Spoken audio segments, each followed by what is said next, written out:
catcher kong humataw. May dalagat na bra at napkin. Tangin na, 6 battle pa lang, ang dami mo nang nanakaw. Yo, wala kang kwentang kalaban. Ang kada punchline ko katumbas ng iyong 10 pambara. At para lang mawala yung anghit mo, kailangan mo bang maligo sa sabong panlaba? Mas magaling talaga ako sa'yo. Kahit babuhin ko, pumiyok man o bagalan. Kasi tulad na nakaraan, mananalo ka lang naman sa akin pag nag-choke ako sa laban.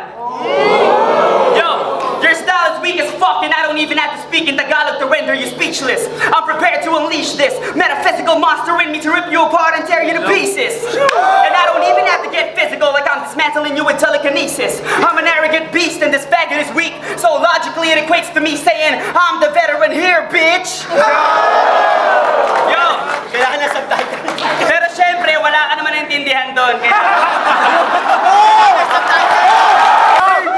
Pero syempre, wala ka naman naintindihan doon. Kaya anak, use your coconut rin. Ganito ang itsura pag nabugbog, nasunog at naunbog si Coco Martin. Pero cute ka rin naman, para kang manikang binuo. At kayang-kaya mong lutuin yung laban kasi marami ka namang mantika sa noo. Psycho! May sementeryo dito sa Las Piñas. Ituro mo sa akin na napili mong puntod. At ako na mismo ang maglilibing sa'yo sa sarili mong lungsod. Time!